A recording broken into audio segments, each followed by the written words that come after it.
Guten Abend, meine Damen und Herren, und einen herzlichen Grüßung von dem Utica Maennerchor Verein. Good evening, ladies and gentlemen. I'm Ray Beck, Vice President of the Utica Maennerchor, and on behalf of our President, Gail Miller, and the Chairman of our Board of Trustees, Shirley Hills Adams, we welcome you to this event. As you just experienced, we are a German preservation culture of the German language and music. We've been in business for 154 years, and we're glad to keep that going. Karen McBride, the Chairman of the Voter Service Committee for the local affiliate of the League of Women Voters, will now provide some insights to tonight's debate. Thank you for joining us this evening. I'd like to welcome everyone here tonight. On behalf of the League of Women Voters, the Utica Rome, and the Observer-Dispatch, I would like to welcome you to this debate featuring the two candidates for the Oneida County Executive seat, Mr. Anthony J. Picente, our current executive, and Mr. Michael J. Hennessy. I would also like to welcome our three panelists, Mr. Jeff Manaski on the right, brand manager at WIBX Radio 950 AM, Miss Amy Neff Roth, reporter with the Observer-Dispatch, and Mr. Ben Dennis, reporter with WUTR-TV. Thank you, panelists. We are also pleased to have as our moderator tonight Mr. Ray Durso, Executive Director of the Genesis Group, who will moderate the first section of the debate. Mr. Venice Irvin, who is in the audience here also, President of the local chapter of the NAACP, will moderate the latter portion, covering questions from the audience. Without further delay, I open the floor to Mr. Durso. Thank you, Karen. Ladies and gentlemen, it's an honor for me to serve as moderator and to be a part of an event that allows us to exercise and appreciate our civic duty and responsibility. Let's meet the participants for tonight's debate. First, Anthony Picente. He's the incumbent Oneida County Executive. He is endorsed by the Republican, Conservative, and Independence parties. Anthony and his wife Eleanor reside in Rome.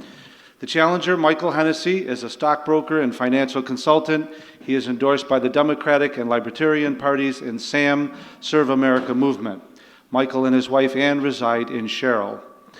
Gentlemen, each of you will have 2 minutes for an opening statement, 90 seconds to answer a question, 30 seconds for rebuttal. Each candidate will also receive a 1-minute closing statement. Earlier this evening, the candidates participated in a coin toss to determine who would go first in offering their opening statement, receiving the first question, and the closing remarks. The coin toss was won by Mr. Hennessy. There are 2 timekeepers in the front row. Candidates need to be alert to their signals as to time remaining to answer your questions. You both will be discussing some very important issues. I ask you to please stay on topic. Audience, as a reminder, as Karen said, we ask you to respect the process and our candidates. Please make sure that your cell phones are turned off. No unauthorized audio or video live streaming is allowed. Anyone who is unruly will be asked to leave. We thank our Oneida County Sheriff's deputies to be here tonight to keep us safe and sound throughout the program. So, Mr. Hennessy, your opening statement, please, 2 minutes. You may begin. Thank you. First of all, I want to thank everyone for attending tonight under the weather conditions. It's nice to see a full house, and I want to thank Ray and the moderators, too. This is an important time. Mr. Picente has been in government for 13 years. My son was 6 years old when he took office. He's now a junior at University of Pittsburgh. My daughter was in 8th grade, is now married in Pittsburgh and has a son. So I'm a grandfather, and it's been a long time with Mr. Picente being in here. From Camden to Waterville to Sherrill to Utica to Hartford and Whitesboro and throughout this county, the days of roses and wine are over in Oneida County. Too much spending, too much bonding has left our county in a very bad situation. I am going to change that. We have a fiscal plan that he's made fun of, called it ridiculous, but we have a plan, unlike Mr. Picente. And I can guarantee you one other thing. Government, on election day, November 5th, I'll be in the office, at the county office building the next day, and government belongs in the hands of the people of Oneida County at that point. No more top-down decisions. We're going to get local participation. We're going to get government into your hands, and we stand. Number one reason I'm running is there's just too many decisions made by a small group of people, and you're expected to pay for it, including the hospital and another casino and other things that have been decided upon without our decision-making process. So I want to thank you for coming tonight and look forward to carrying on this debate. Thank you, Mr. Hennessy. Mr. Picente? Thank you, Ray, and good evening, everyone, and thank you all also for being here tonight. I'd like to thank the League of Women Voters of the Utica-Rome metro area for hosting this, along with the Observer Dispatch, and again, thanking all of you for being here. I'm honored and proud to be the Oneida County Executive, and I have been for 13 years, as my opponent has said. In that time, we have made magnificent strides in this community that I'm very proud of. I'm proud of the administration that I put together, but I'm more proud of the people of Oneida County, because the people have been resilient. In tough times, we've struggled through, but over the last several years, we've seen the growth and the work, the hard work that we have put into county government, to make county government relevant again, to make county government a leader in public health and public safety. We have made our streets safer. We have made our schools safer by putting special patrol officers in each and every school building in Oneida County. When Albany and Washington did nothing about gun safety in schools, we took action. We had a primary lead prevention program that I did on the first day in office. The Opiate Task Force, which is making great strides in combating this epidemic. And on economic development, we have worked tirelessly to bring the jobs, yes, the hospital, the Nexus Center, Cree up at Marcy Nano Center, Griffiths International Airport, UAS systems that are new and a new and emerging industry in Oneida County, and Oneida County is a leader in that. We have brought numerous activities to our schools, to our educational systems, working with Utica College, MVCC, SUNY IT, in instilling in our youth internships, tripling the internships of this community over the last several years. We continue to make great strides. I want to continue to serve because there's much more to be done. We are at a great point in our history, a point in which the growth that we are seeing is second to none. There's over $2 billion of investment in public and private funds coming into our community. And I want to be able to work with those businesses, those community leaders, those elected officials to continue to move this county forward. Thank you.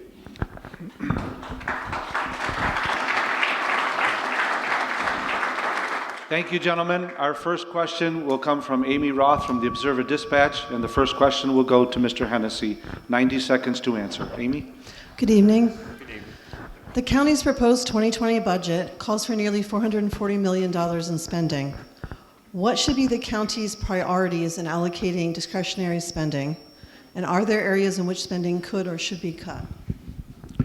I have come out with a 5-point plan. And in that plan, I talk about goals and also specific areas where we can cut spending. First of all, we're going to change a lot of the personnel when we come into county government. We're going to bring a lot of young people, new ideas, people from colleges and universities around here and outside. We are going to cut government spending by 5% overall, 2 to 3% by every department.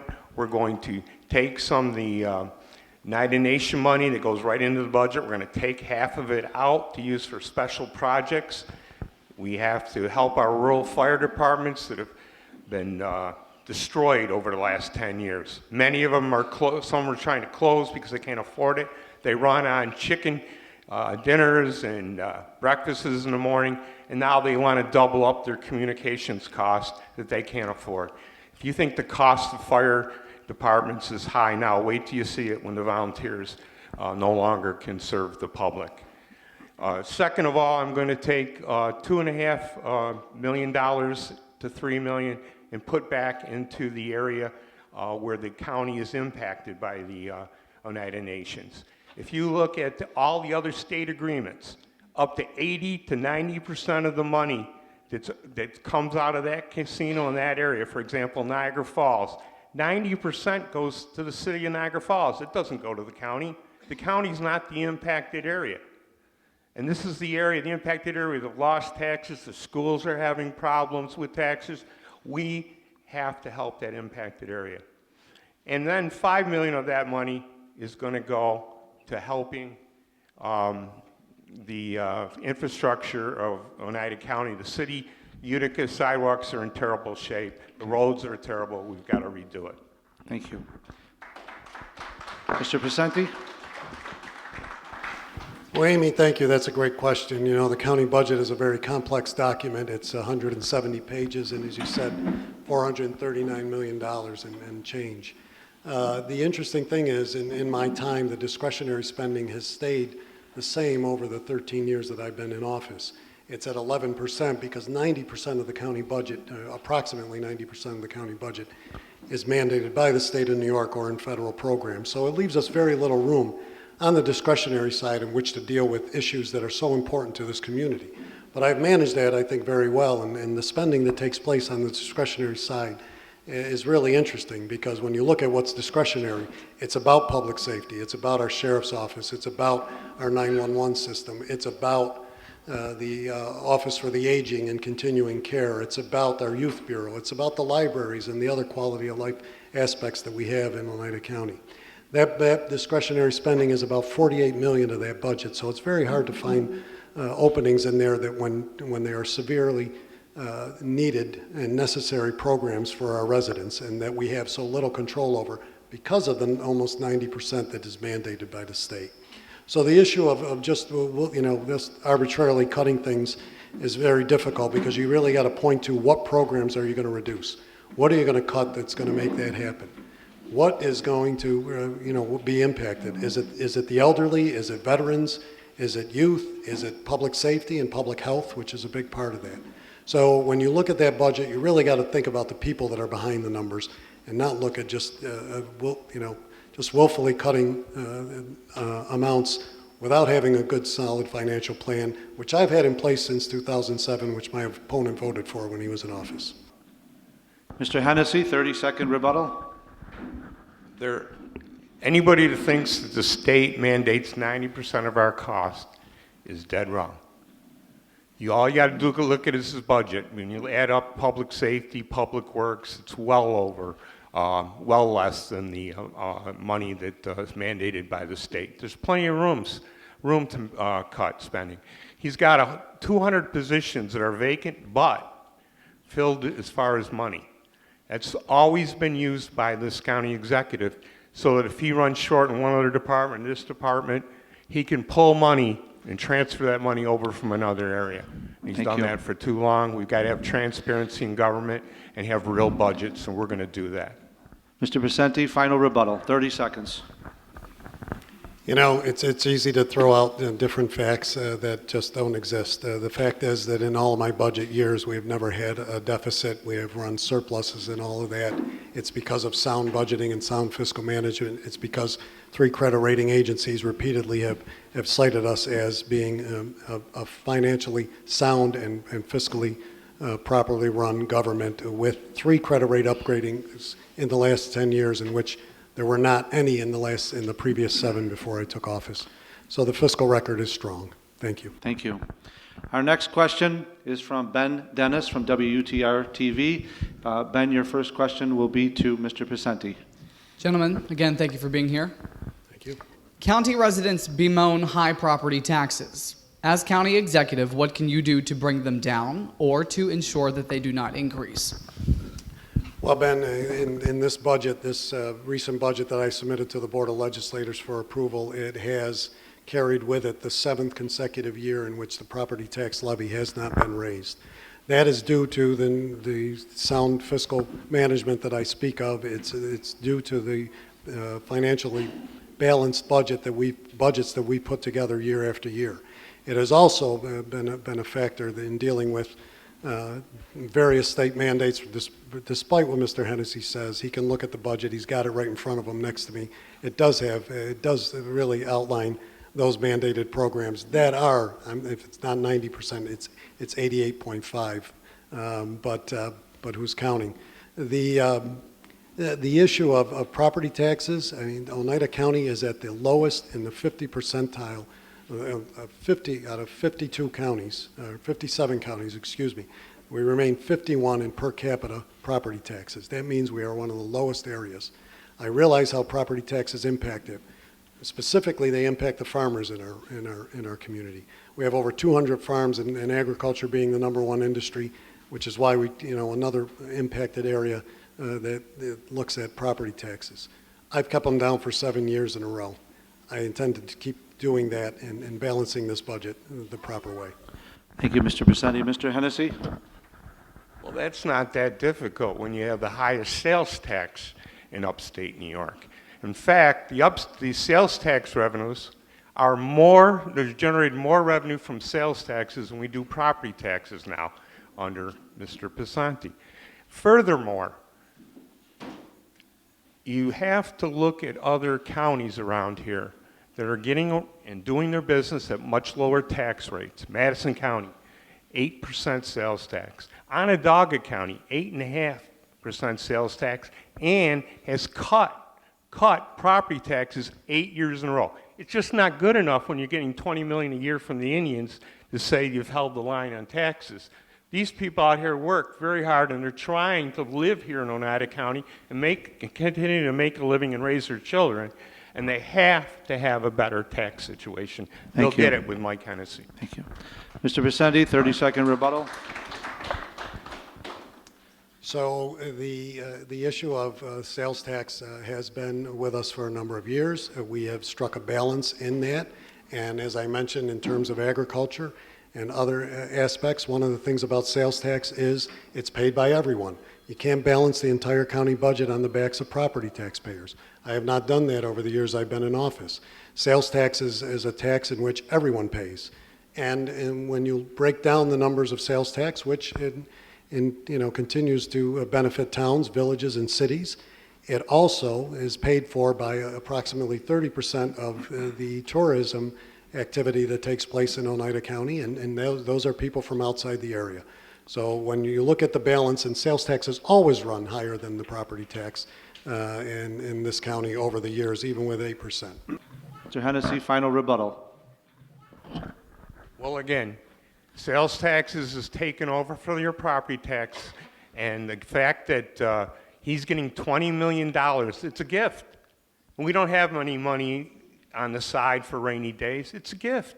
And we're putting it all in the budget, not on helping farmers, not on helping the firemen, not on helping in the opioid situation. The $20 million goes in this budget. In fact, I keep hearing him talk about the past and how difficult it is with the state. I'm going forward in the future, and I'm going to get these taxes cut in the same verbiage I'm hearing from him was when I, as minority leader, led the fight to cut the sales tax and was told to hold on, we can't do it now. We did it, and it didn't destroy Oneida County. It benefited Oneida Thank you, County. Mr. Hennessy. Thank you.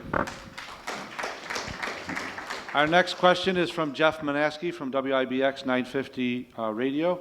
Jeff will be asking his question first to Mr. Hennessy. Jeff? This question is about infrastructure. The county has many deteriorating bridges. In fact, it's an issue across New York State. But in Oneida County, there are issues with bridges, and several portions of the county have dealt with flooding when we get heavy rains. Hopefully nobody has to deal with that tonight. Can you talk about how you identify the most critical infrastructure issues in the county and how you plan to address those issues? Okay.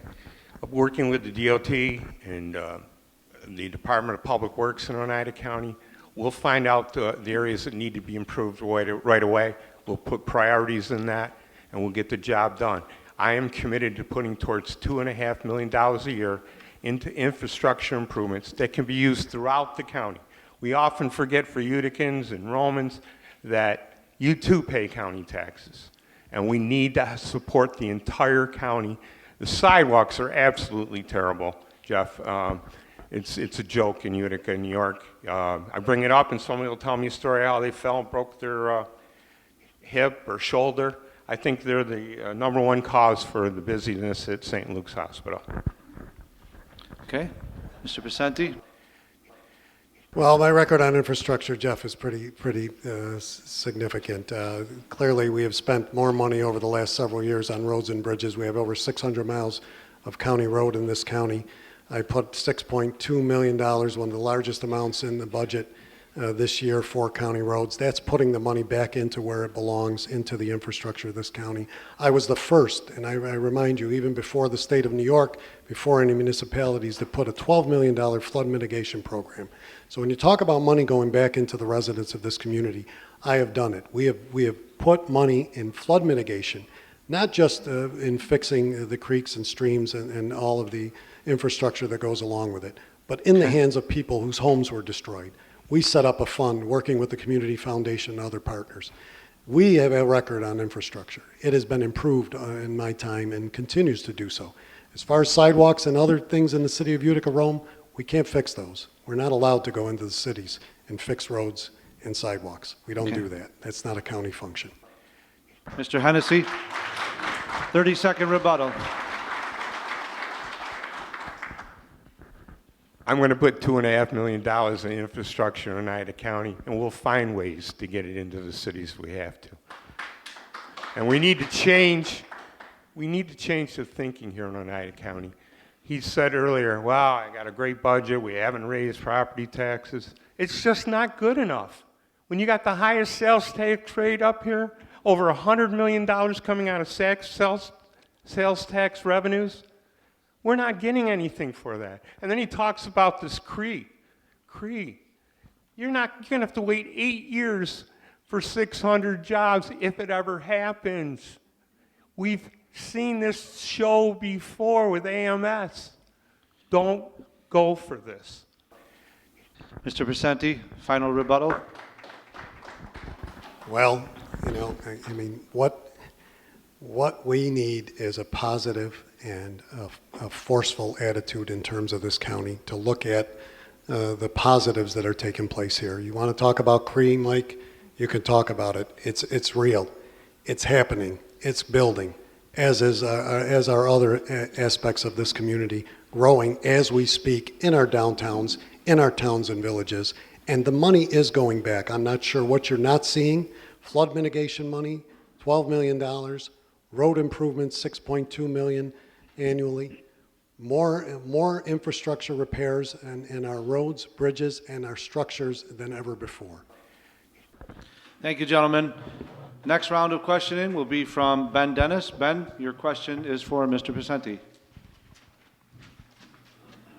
A lot of money and attention has gone into economic development projects, bringing in large outside employers, most notably CRE, Orgill and Rome as well. So what can the county do to help small local businesses and entrepreneurs who want to start new businesses here? Ben, that's a great question, and we've been doing that. We instituted and continue to institute programs for small businesses. We recently gave over almost $500,000 to 9 small businesses in Oneida County, including companies like Riverhawk and Joe's Jerky and several others that are in the small business realm that needed help with equipment and other types of training and other type of improvements in their business. We do need to do more, and we have been doing more, working with Mohawk Valley Edge, working with our partners in the cities of Utica and Rome, in our downtowns, developing the improvement of infrastructure and, keeping our taxes low, as I've stated time and time again. It's a matter of working with them on a daily basis to see what their needs are. Yesterday we held a job fair with over 600 people coming through the doors. Those weren't just big businesses. CRE wasn't even involved. Oracle wasn't involved because they haven't come about yet. But those are businesses that are an important part of this community. They're small parts. We're working with them each and every day in job training, in education, working with places like MVCC, SUNY IT, Utica College, cybersecurity, technology, manufacturing, healthcare. Those are the backbone of this community, and we continue to work each and every day with them. as we continue to make improvements in our infrastructure so that they will retain and grow jobs here. Mr. Hennessy.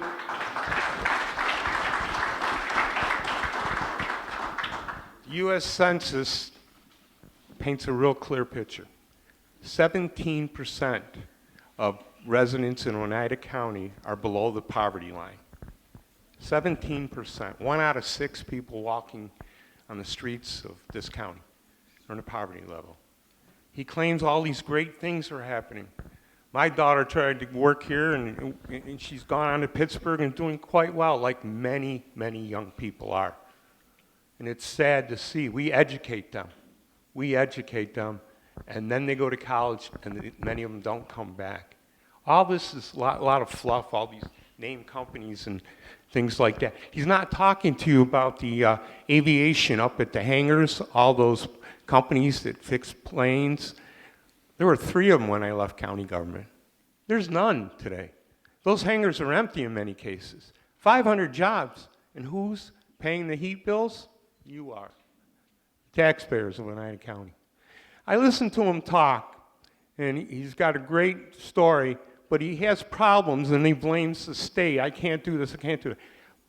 He's had 13 years. Give me a chance, and I'll show you what you can do. I'm as persistent as anybody. He tried to stop me in the Board of Elections, in Oneida County Court, and New York State Court, and I won. Mr. Hennessy, just to stay on the question that was asked, as county executive, how would you support the growth and development of small business? As an owner, or investment for small business owners? As an owner of small businesses, they have different needs, but they are the linchpin of this county. Those are the businesses I want to make sure survive and grow. Look at it, if we put in $300 million of state money into a lot of the small businesses here, we'd get more than 600 jobs. Okay. They've lived Time is here, up. they've played by the rules, and we need to look out for those small businesses that have built Oneida County. Mr. Picente, 30-second rebuttal.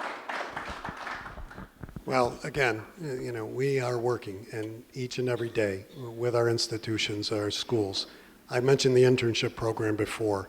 More of those young people are coming back here. I'm sorry your daughter is not here. I mean, I do believe that many of our people, we show a growth in the last quarter of young people retaining and staying in Oneida County, unlike any other upstate county in this state. Because we're investing in small business, we're investing in large business, we're investing in all businesses, because we're working on areas of education, of training, of technology, and we're improving each and every day in that scope. Mr. Hennessy, final rebuttal.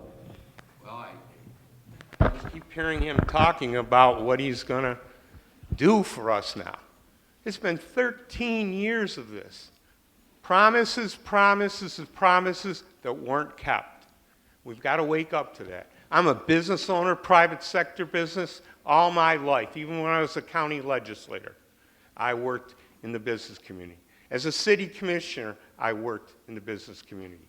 I made my money in the business community. I'm a strong, small business community supporter. And that's where you'll get your growth. All over this country, small business is where you go. You don't put all your eggs in one basket like Cree, and all of a sudden they leave or never come. We'll be in deep trouble. And that's why I need that chance. Thank you, Mr. Hennessy. Our next question, Jeff Manaski, Mr. Hennessy. The U District in downtown Utica, a couple of years ago, the county executive, Mr. Picente, had proposed a casino in downtown Utica. Since pulled that off the table, and but still would like to develop the U District downtown. What do you see for that area? How does your plan for downtown in that area contrast with his? Good question, Jeff. You know, people say because I'm not from the city of Utica that I'm not a supporter of the city of Utica. Nothing could be wrong. I shop, work, go to activities in the city of Utica. I believe in a strong city of Utica. The Nexus Center, I support 100%. That will be built. Why? I go to Lake Placid a lot, and Lake Placid has hockey tournaments at the arena, and communities from all over from Canada even, New England states come in there. The hotels are jammed. The restaurants are jammed during those tournaments. It'll bring a lot of business, a lot of taxes in the form of sales tax, and we'll all benefit from that. And hopefully our children will be able to play in the programs and develop too. So I'm supportive of the Nexus Center. I'm not supportive of the hospital downtown for two reasons. We Okay, cannot, he asked about the U district, not the hospital, correct, well, Jeff? I'm going to where I want to talk because that's the key issue. But is the your Utica question, Hospital. you wanted the U district, which is the Yeah, auditorium. my question was about the U District. It is right across the street. That's your Yeah, prerogative. I guess it would be right across the street from the U District. Go ahead. All right. I'm opposed to the Utica Hospital. I've looked at it financially. We can't afford it. We cannot afford it. We cannot allow the hospital, supposedly they're merging because they have had financial problems. That's what I originally understood. We cannot allow them to go into the hundreds and hundreds of millions of bonding that's going to be called for. Already we're about $80 million under budgeted. We just can't afford it, and I can't see when we have a hospital in Utica, New York, already established in South Utica, Thank you. that we should be able to use that Okay. and build that up and make it better. Thank you. Mr. Picente, the U district. Thank you, Jeff. The U District was a concept that we put together a few years ago after we had invested, along with the state of New York, $20 million into the Adirondack Bank Center that really has been a rejuvenation of our downtown. We continue to invest in areas of the U District, which really extends beyond the auditorium district and goes all the way down the Bag Square if you look at it. The work we're doing at the REA wing in Union Station, the recent acquiring of a building and more of our renovations in that structure continues to build out the district. The Nexus Center, again, another one of the linchpins of that district with the anchor of the Adirondack Bank Center, is key to the redevelopment and the overall aspect of an entertainment, sports, and culture area. I want to continue to build that out. I want to continue to look at other aspects of that district, working with the businesses that are around there. Businesses like Utica Coffee, like Gerber's, like the Taylor and the Cook, like the others that have established themselves there, and expand that environment into more and more growth. And we can do that by investing in places like Nexus. Nexus brings more people in. Nexus brings more families in. It brings more people to the hotels, but it brings them to those restaurants. It brings them into our city and into our county. Utica is the county seat, and as such, it's important that we invest and work with our partnership. I want to work with the mayor and continue to build across the harbor area that exists right behind the auditorium, that we can connect and really have a venue. I recently traveled to Schenectady to look at their harbor area and see what development was taking place there, and I believe it can take place in Utica. Thank you. Mr. Hennessy, rebuttal.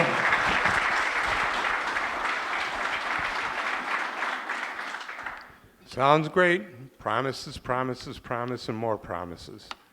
You know, all the things he's talked about wanting to develop will be in the billions. And there'll be more people on the thruway going to 81 and going south. We can't afford it. We don't have the cash flow in the governments. The hospital's questionable at best to be able to afford all this.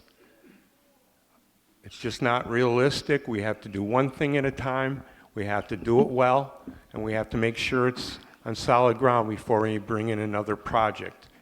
We will emphasize the small businesses of Oneida County after we get the infrastructure up and running again and improve our bridges and our roads. Thank you. Mr. Picente, final rebuttal.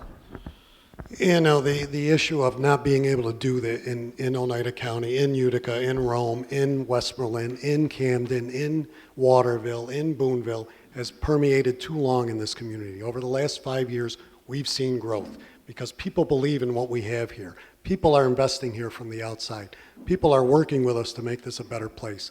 I'm going to continue to do that. When you look at what's taken place, it's about what we believe in and what we do. The attitude of can't be done, on one hand you say, Mike, we got a ton of money, on the others you say we don't have enough. So which is it? We're moving forward. You should join us. Thank you.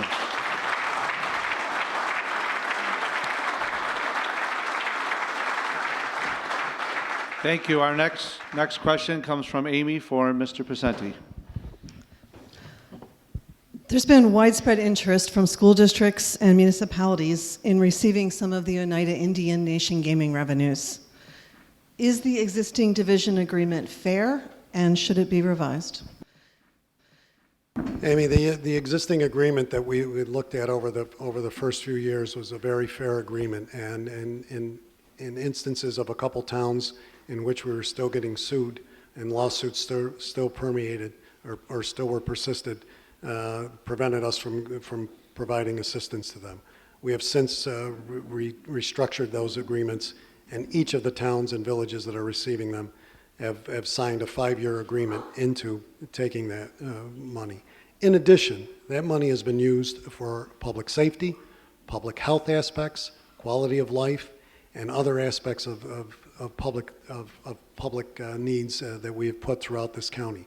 Yes, we are collecting, and it's an historic agreement, and it's interesting because it is the most unique and historic agreement in all of the United States in terms of Indian gaming. When I was in Schenectady the other day, the owner of the casino there, which the Rivers Casino, said, "You got the best deal of anybody."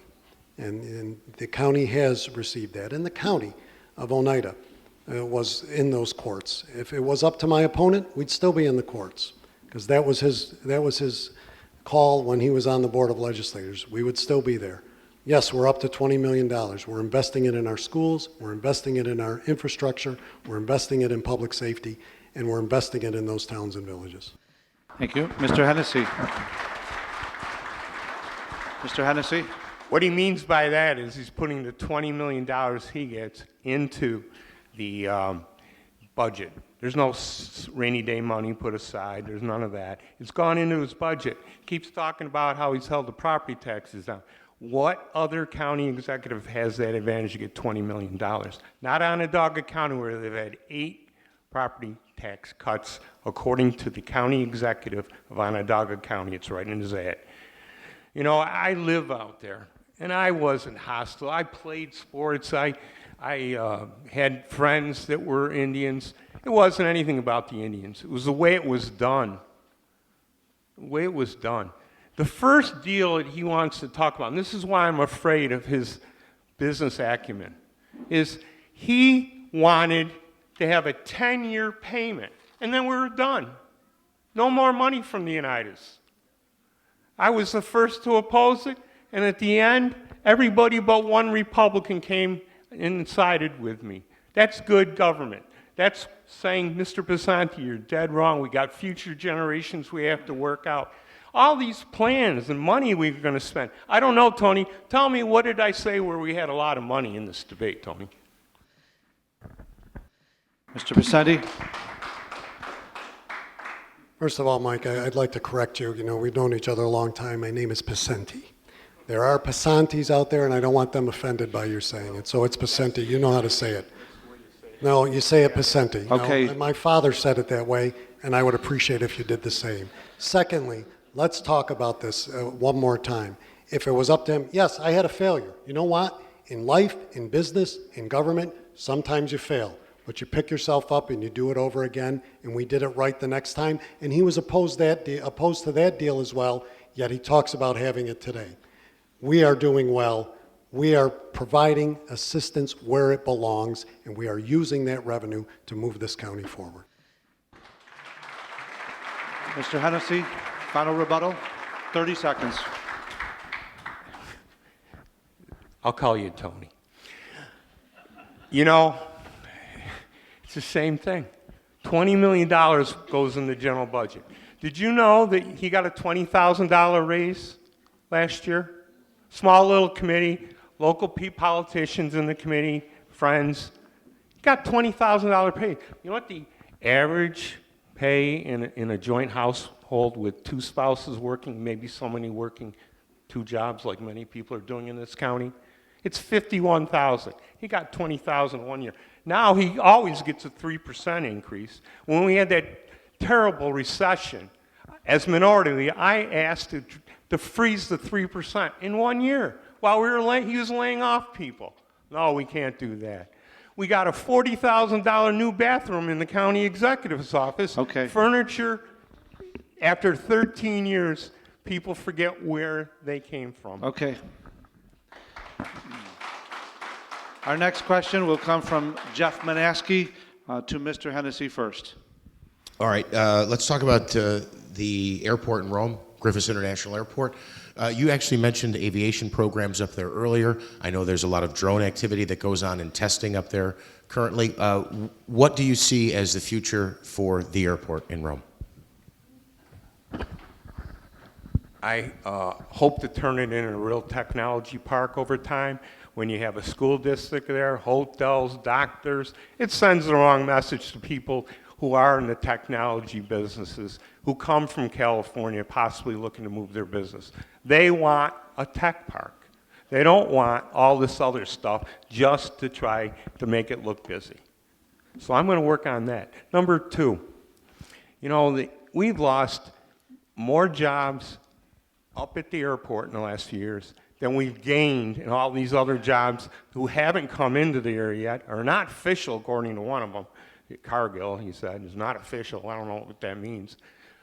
I am going to work with small businesses. We're going to build this county back up. I've had children I've raised in this area. I've paid school taxes. I've paid a lot of time with my children. I want to not have that happen to the next generation of people that live in Oneida County. Thank you. Mr. Picente? Well, I think that, Mike, that the people that work at the Air Force Research Lab at Rome will be surprised to know there's no technology jobs up there. There happens to be thousands of them when you look at companies like AAS, ITT, BAE, Booz Allen, Nice Tech, and others, and it keeps counting. It's a business and technology park. As far as the airport goes, Jeff, we are one of seven UAS test sites in the United States. And we got there because I saw that was an area that we could flourish in, that we had the runway, we have the infrastructure. We are undergoing a $12 million expansion with the Air Force Research Lab at Rome, along with SUNY Poly, along with the Griffiths Institute, to create an open innovation campus in the airport. That will bring in numerous jobs, numerous people from across the world, which we've had up there and continue to be there periodically. There's over 5,000 jobs on that park.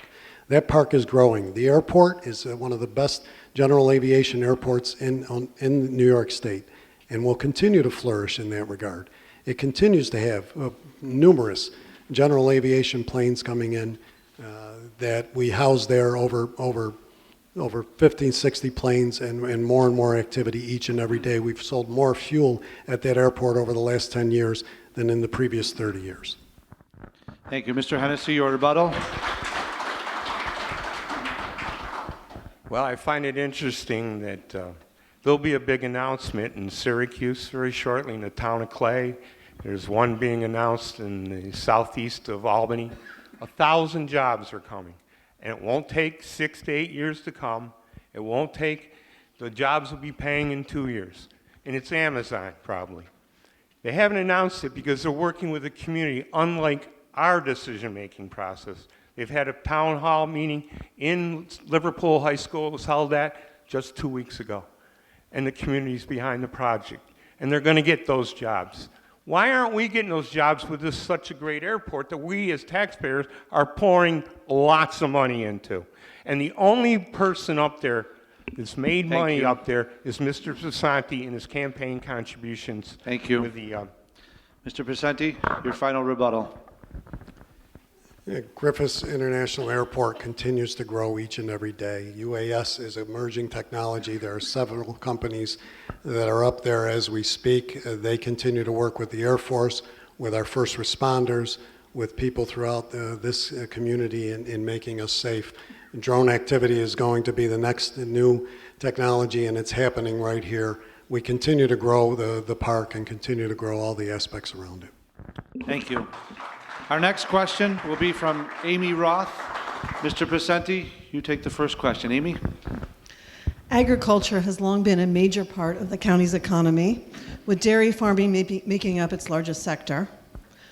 But dairy farmers in particular are facing major challenges and a very poor milk market right now. How can the county help farmers, and dairy farmers in particular, to make sure that they continue to be a part of the county's economic and scenic landscape? Well, Amy, that's a great question, because as I spoke at the beginning when we talked about taxes and other issues, I mentioned the over 200 farms in Oneida County. I was at the Farm Bureau meeting last night in which I talked to several of the farmers, and over the last few years, we had put in a dairy sustainability plan to our agricultural community, something that had not been done previously. We have upgraded and updated the farmland protection plan that had not been upgraded for 10 years. We have invested in marketing. We are working on a microloan program for our farmers. We continue to work each and every day. Agriculture is very important to me. And when the dairy crisis hit, I was the first to call for a summit with all of the dairy farmers around the table in this community, working with Cooperative Extension, the Farm Bureau, and many of the people, some of them who are in this room, that are working towards it. We have put a plan together. That plan is working. We're working with town assessors, looking at ways in which the assessments on the farms can be better evaluated so that those farmers are not getting impacted by high costs. We are looking at various economic development programs for other use of those farms in those areas in which farming has been stagnated. We are trying to work and continue to work with our federal representatives in terms of bringing back whole milk into our schools, something that had been changed years ago, that we are working tirelessly and working on a marketing campaign to increase the awareness of our farming community. The public market that we instituted has really showcased the strength of farms in our community, and I'm going to do much more as the days go by. Thank you. Mr. Hennessy. We've had a 13-year county executive who now wakens up in the year of an election that we've got a farm issue. I have farm blood in me. I have uncles that own farms. I had a grandfather that worked on a farm. I had his brother working on farms. I have an aunt down in Waterville that had a farm until they sold it recently in the last 10 years, excuse me. But, you know, all you got to do is go look at my ideas versus his on the websites. Go to votehennessy.com and you'll see the best website with great new ideas ever put together in Oneida County. He manages by committees, brings the farmers in, that's great. You don't have anything to do with milk prices. That's a federal program. That's a federal formula. You have absolutely nothing. And to hear you give this great speech, I'm sorry. I don't buy it, nor do they. What new products have come out from Oneida County farmers lately? Nothing. In our website, we talk about too. Hemp. You know what hemp makes? A lot of products. Furniture, rope, clothing, many products. Why aren't we the hemp farm of Oneida County where we can make a lot more money? And finally, butternuts. Butternuts in studies show if the farmer takes just 10 acres of his land, in 5 years to 6, 7 years, no later than 7, they mature and there becomes another product. And all these different products also have the need for producers, manufacturing, transportation, distribution, all these that would create jobs outside of the farming community. This is the way to go, not the old way of saying I'm concerned about farming. Thank you. Mr. Picente, rebuttal. Well, first of all, Mike, it wasn't just this year that I did this. This has been over the last several years that we put these plans together in terms of farmland protection, in terms of working with our agriculture. Go ask the farmers that are out in the audience what I've done, you know, and how county government has been reactive. Yes, you're right. That's one thing I'll give you tonight. You're right. We don't have control over dairy prices. However, we can work with our farmers to bring their costs down in other areas. We can work with our federal representatives to let them understand what the issues really are and really see firsthand. We can work with co-ops. We can figure out how they can get their product to market cheaper, faster, and throughout this great state and throughout. Those are the things that we can do, and we are doing them. Ask the farmers. Don't take my word for it. Mr. Hennessy, rebuttal, 30 seconds. I have asked the farmers. One of the biggest farmers in Oneida County has never seen you. He lives on the last farm in the town of Deerfield. And he's actually in my ad.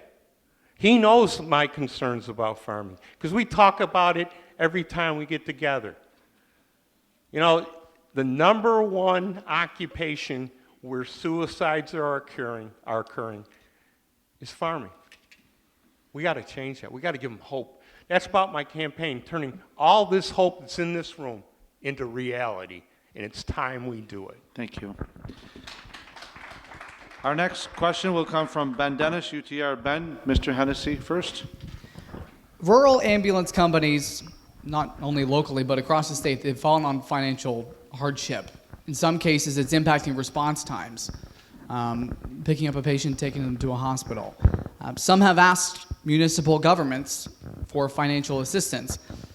As county executive, what will you move the county to work toward to help these companies stay afloat? Well, I talked about it a little bit earlier when I said we'll put aside $2.5 million of the money coming from the Indians into our fire departments, into our other areas of like ambulances and stuff like that. In the rural areas, we save a lot of money by having our local fire departments and ambulances, and we need to protect that for the future of the rural areas. It's a longer drive to come to a hospital from Boonville, New York, or Bridgewater, and we have to make sure that those businesses stay afloat. I think the governor of New York State has to play a role of it, hopefully, and continue to have the services, especially in the rural areas. Thank you. Mr. Picente. You know, Ben, as we deal with them, first responders across the county, it's a continuing investment that we make. We do have instituted overall a new enhanced radio program that will, over the next few years, spend $7.5 million improving communications with them. What we need to do, though, in terms of the ambulance services, obviously some of them are professional and paid, and some of them are volunteer. We're seeing a reduction in volunteer services across this county in fire departments as well as the ambulance services. We need to try to work with them to increase that. We need to increase the funding streams. As of recently, no one has reached out directly to us in that regard. I know that we deal with many of those agencies and provide them with equipment, such as radios, such as terminals, such as laptops, and all that can communicate quicker and make those visits and those calls easier and seamless for them and get to the people in the rural areas in a quicker way. We need to do more, obviously, and we will. Mr. Hennessy, rebuttal. Oh, I got to start again. Here we go again. 13 years, and now we got to do a better job. You know, I go to fire department meetings. I've been to a zone meeting. I don't hear any good words about Mr. Picente when I go to those meetings. They are being passed on to them, like Mr. Picente says is passed on the county, these mandates that are unfunded. Communications he just brought up, the rural departments are asked to pay for new communication for 911. And it's just wrong. Like I said, you got to go, if you live in the rural areas, you better go and have seconds at the chicken barbecues and the pancake breakfasts, because these fire departments are under siege. Okay. Mr. Picente, final rebuttal.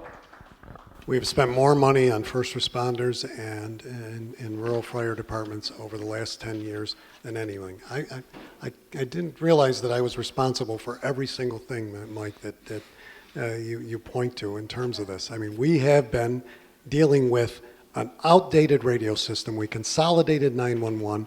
We brought technology into the firehouses. Every one of them, nobody has to pay for a radio. We are supplying them $7.5 million. I don't know what meetings you went to. I'd be glad to go with you the next time. Thank you.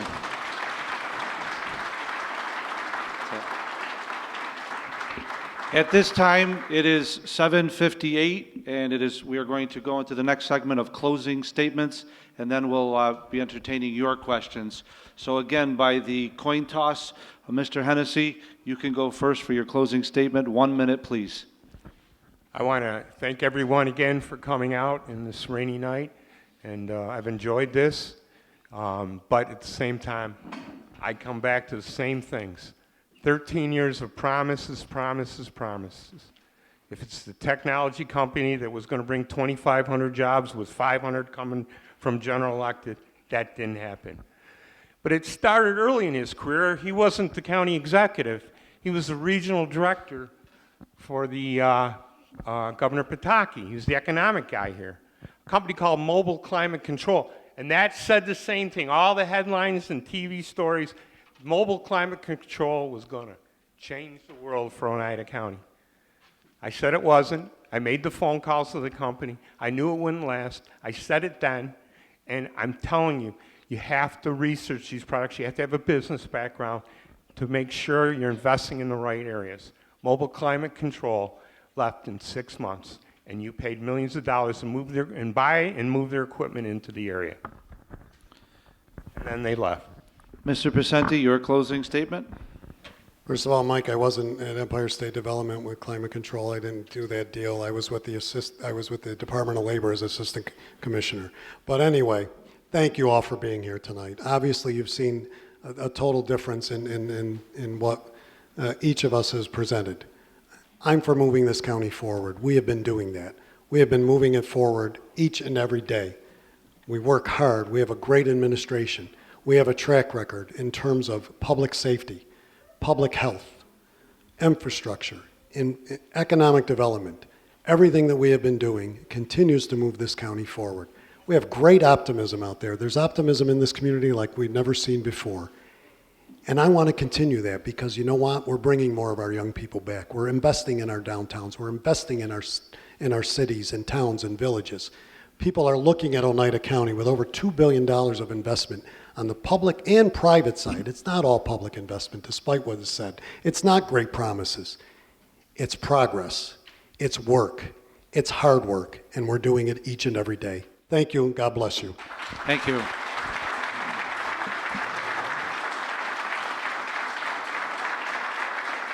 Before I bring Mr. Irvin up here, I would just like to say thank you to our panelists for your questions today. And how about a hand for both of our candidates tonight, both of them.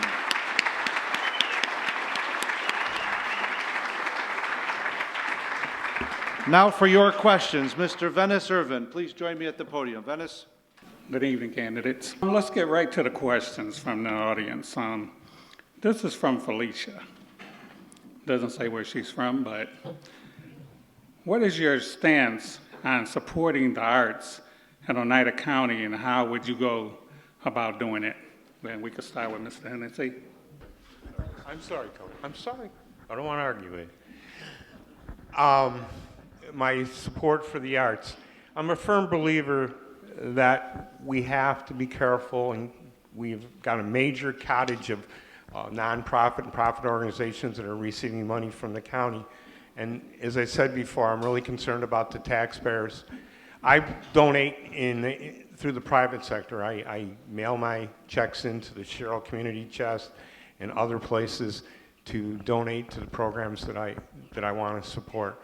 Our taxes, as I said before, are one of the highest in upstate New York when you add the sales tax and the others. And it's forcing people out of the area. We have 17% under the poverty line. I just don't know how far we can continue these programs. And that was something I differed often with Tony as a county legislator. All these various nonprofits taking money and getting money. It almost looks like when you're the incumbent, you're buying their support for future elections, and I think that's wrong. I'm a firm believer in arts and culture and entertainment. Obviously, the U District is a piece of that, but also in terms of what we've done on the county level with places like the Stanley, the Capitol Theater, Munson William Proctor, Sculpture Space, the Kirkland Arts Center, the list goes on and on. We try to work with them. There are no line items in the county budget for them. We worked a few years ago with a special program which was called Partners in Prosperity to extend some funding to those areas. Places like the Remsen Barn Fest, places like things like Honor America Days. It's important. The quality of life aspect of our community is so important, and where we can invest, we do. But government can't do it all, but I work very closely with all of those agencies and continue to do so today.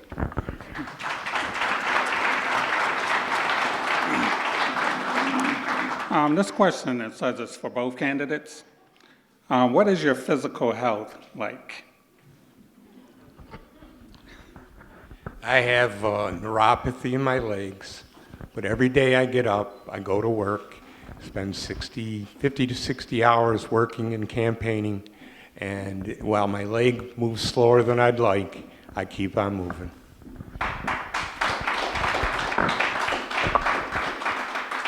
I recently visited my cardiologist. They gave me a clean bill, and I'm feeling pretty good tonight.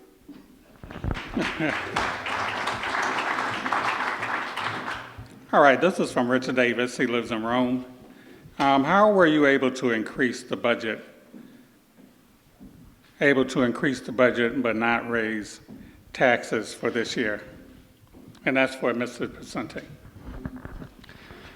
Well, I mean, the budget is, as I said, a very complicated document, and it includes numerous funding streams that are required by state law, by federal guidelines in terms of areas such as social services, mental health, public health, and various other entities that we deal with on the human service side, which comprise probably the majority, or as I said, about 80% of that budget. That includes the correctional facility, social services. Remember, we're still paying, despite the cap, we're still paying almost $55 million a year in Medicaid costs out of that budget without any services being provided. That's just our share. So the way the budget that we have increased in areas of infrastructure, in areas of flood mitigation, in areas of economic development, in terms of sound budgeting, fiscal management, a strong fund balance, and using reserves when necessary, but putting the dollars back into the community in the areas that I've spoke of. All right. This next. Can I answer? Oh, go ahead. No, that question was just for Mr. Picente. Well, wait a minute. Well, no, I had to go by the question, and that question was directed directly at him, so we have to move on to the next question. How will you ease the affordable housing crisis?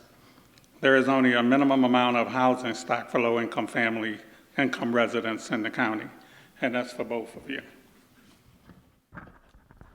Well, it's not being handled very well now. We're looking at 17% rounded up of people below poverty. And it has to be implemented throughout this county, because we have poor people in New London, New York, and we have poor people throughout this county. So we do have to try to make more property rentals available to low-income people. There's a group I've worked with in the past. She has state tax credits and builds those levels of homes, and I would look forward to working with her again, because poverty is like getting hit twice in your stomach. It just cripples you and your children for a long time. Children don't get the education they deserve and to have the equal chances in life, and they start behind. Maybe that's why I'm a Democrat, but I do believe you start with good housing, and those kind of projects are important. Our planning department and our office continues to work with municipal housing. You see new housing going up in Utica and in Rome over the past several years for low-income families. We continue to do more and more each and every day. We run a department that deals with the low-income families each and every day and work tirelessly to see that they're in the proper type of housing. We do need more housing. We need more housing stock for all of our residents in terms of an improved housing situation. There is more housing taking place in the inner cities. That's usually where it grows. Again, we've worked with municipal housing. We've worked with the Home Ownership Center, the Community Foundation, as well as working through our health department and the city of Utica and the city of Rome and our towns and villages to eradicate the lead problem, in older homes so that families can move into more affordable housing. Okay, thank you.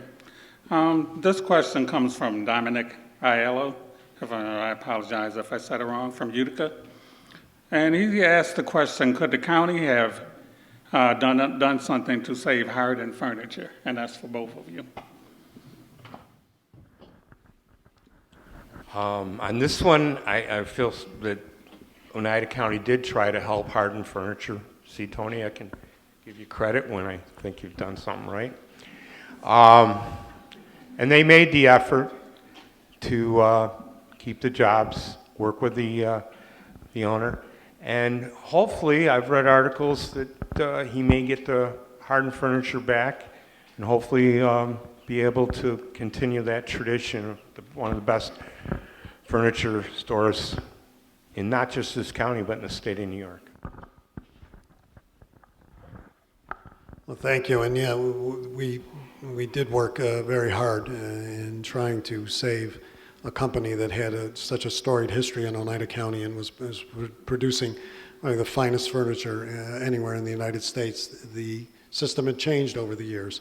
So many things are being made offshore and at a lower quality, and companies like Hardin just couldn't survive. I also sit on the board of the New York Power Authority, in which power allocations were increased and reduced costs so they could operate. But at the end of the day, it just wasn't enough. The hope now is to see if that area and those buildings can be redeveloped and offered to other entities in the woodworking areas, of which we can find job growth, and hopefully maybe we see another resurgence of a furniture company in Oneida County. All right, thank you. This next question is from Bill Ball. And he wants to know, how will the parking problem be solved downtown with the Utica Hospital and Nexus Center? Yeah, either one of you can answer. It's for both of you.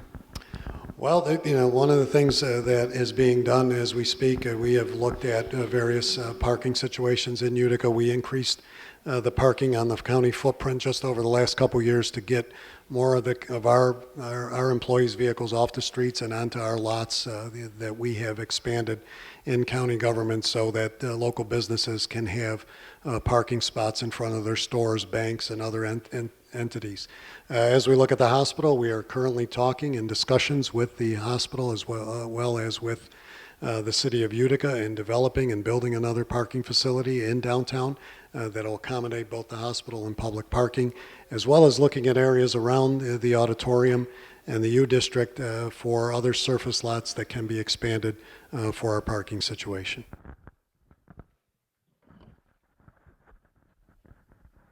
With the Utica Auditorium, the Nexus Center, the casino that you want downtown, the hospital, parking will never be resolved. There's not enough space for it to be resolved. You know, these are not well thought out plans, in my opinion, and the public didn't have an option early before you decided that it had to come downtown, before you accused the governor of saying it had to come downtown or he wouldn't give us the money. I can't find anything in writing where the governor said that. I believe this is really your plan of revitalizing downtown. You ought to admit it. But again, we can't afford this hospital. As sure as tomorrow the sun will come up in Oneida County, that hospital will bring us down.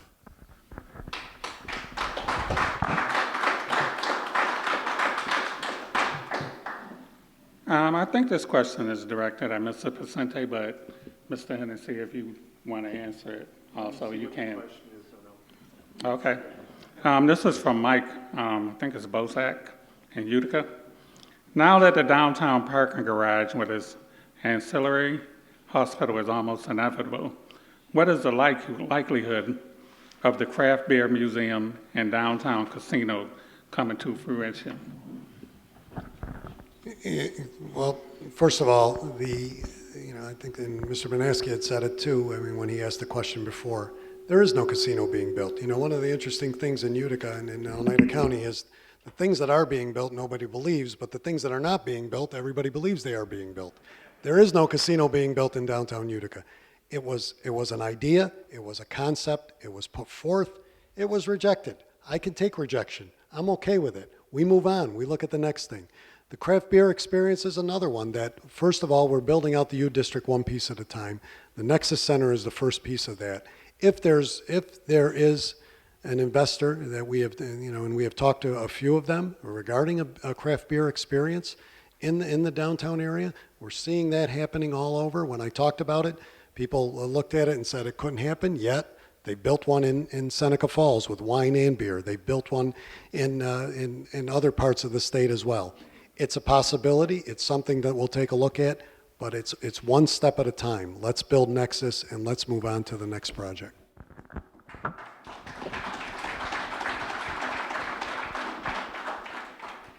You know, Tony, just 5 weeks ago in the Rome Sentinel newspaper, you said you would like to have a casino downtown in Utica. What happened in 5 weeks, Tony? These people are smarter than that. You're like Dracula. Dracula needs more and more blood to survive. You need more and more tax revenues, casino revenues, because you run a budget well beyond the needs of the size of this county. And all the people have to do is go Google things, ask questions, call the treasurer of Onondaga County or any county and find out what their taxes are and what their spending records are. They're not increasing every year about $21 million a year. In 3 years, you'll be over $500 million in county spending. And when I left, county spending was in the $200 million range. That's sad. Okay. For both candidates, what is your position on the downtown hospital? Why is downtown a good location? And then arrow, I'm going to go to the back. What is your plan for a Green Deal in Oneida County? And if you need me to read it over, I will. It's 2 questions. What is your position on the downtown hospital? And why is downtown a good location? And then the second question was, or I could ask it next if you like. What is your plan for a Green Deal in Oneida County? What? Green Deal. Oh, Green Deal. The first part of that question is I'm opposed to the downtown hospital. It will not be completed if I'm the county executive. I've made that clear, I've made that loud, and I'm going to stick to it because I'm not going to put any debt on your children or your grandchildren that they can't afford to stay in this county. And second of all, it's going to be too congestive with people coming in for hockey games, to the Nexus Center, hotel. The casino's coming, okay? It's just not going to be said tonight. But watch my lips. It's coming. Oh, the second part of the question was, Green Deal. I'm a very strong environmentalist. I know my Republican friends won't like to hear that. But I'd like to see property set aside for developing inner city like Cassandra Harris has done with gardens and plants and products and potatoes and tomatoes, vegetables and all that. So the inner city can have that experience too. And it's one of the best parts of my life growing up was to be able to see that kind of scenery and to be able to benefit from it. So yes, I'm for green space in the cities.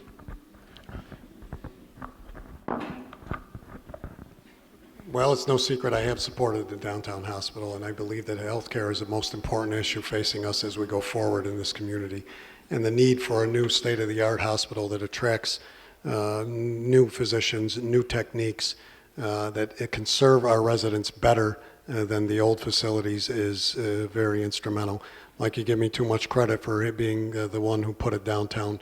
That was a collective decision by the hospital. And there is no debt laid on the taxpayers from the building of the hospital. Let's be clear on that. That doesn't exist. Secondly, you keep talking about the casino. Mike, don't interrupt me. I didn't interrupt you. Don't interrupt me, Mike, please. Secondly, we talk about the casino. It's not being built. I did say I believe in it. I can have an opinion. People in this room can have opinions. Everybody can believe what they want to believe. It is not being built. I believe it would be a good thing. Yes, I do. I could still believe that in my mind. That's what's great about this country. We can believe what we want. We can think about what we want. That doesn't mean we're doing everything. That means that we have ideas, that we have thoughts. As far as being green, we have worked in county government with solar farms. We continue to invest in that. I work on the Power Authority. We're working at different areas throughout this community in terms of looking at ways in which our products, our buildings are more efficient, and we'll continue to do that. All right, thank you.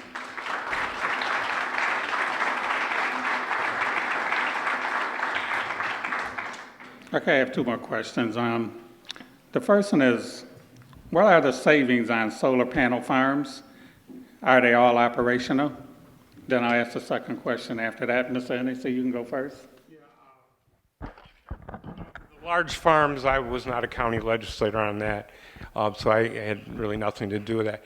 But the first solar generated energy came from the town of Vernon at the Vernon Town Hall, which I got money and I worked with NYSERDA to get the rest, and it's worked out for a number of years. Even the doubters have seen the savings. I will promote that. I will continue to develop that. I will help farmers, if that's an area they want to grow in, to develop it. I'm a strong believer that that's beneficial for this community, and I'll continue to support it. The solar farms that we currently have on Judd Road and are currently paying dividends to the county and reduced costs to our buildings. That was an investment that we made several years ago that have continued, and we've looked at other areas in Oneida County that we own property in that is not developable that can be better used for solar, and we'll continue to look at those. Okay, this last question, I think both of you can talk about it a little bit. It says, can you speak to county employees being low paid? Low paid. County employees being low paid. I have gotten more phone calls from county employees who are so upset that they see one gentleman leading this county getting the biggest pay raise, and some of those people don't even make that in a year. 6 months, 8 months, $20,000. They're so upset. I've gotten sign locations after sign locations in the dozens from county employees. The morale is down, and I'm looking forward to changing that, working with them, trying to find ways to make their lives better in the area of wages. Some of them are walking around doing stuff for $28,000, $30,000. You know, and like I said, many of the people working in Oneida County are under the poverty line. Look it up. Over the last several years, we have increased various areas of county workforce, bringing them up to higher levels. We started with the caseworkers, which I attempted in 2010, but Mr. Hennessy led the charge against that, so we did it when he left in 2015. We have increased the pay levels for them, for social welfare examiners, for our heavy maintenance operators throughout. This year in the budget, it's for our water pollution control. No, you don't get a rebuttal, Mike. No, you don't. You're running the thing now? Yeah, I am. This is your attitude with town people? Let me finish. We continue to increase. We continue to improve the level of pay for our employees. Mr. Hennessy doesn't talk that he didn't have trouble when he was on the board granting the same raise to the previous sheriff that he led at that time. But that was okay at that time. It's just different. It was just arbitrary. We are working with our employees each and every day, improving conditions. We improve their working conditions. We improve their overall building conditions. We built new offices in Rome. We built new offices in Utica. We have increased the involvement in community activities. The morale is not down. We've been working very hard with our employees and continue to do so each and every day.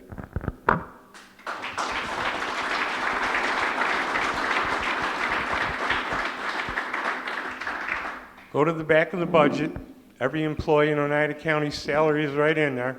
Look at the people making $25,000, $30,000, $35,000 a year with a family of two. They're below the poverty. The only person that's gotten a pay raise of generous size is the county executive, He's the only one spending for the Indian agreement. That's what's paid him. What did we get from the Indian agreement? Have you gotten a tax cut like Onondaga County has done with 8 years without an Indian casino? No. All we do is pay the taxes for the mistakes he's made with AMS and all these other companies. And we can no longer take it on the chin. I'll cut taxes and I will cut spending. I'll get it done. Do you have a rebuttal, Mr. Picente? Nobody? All right, that's my part of it.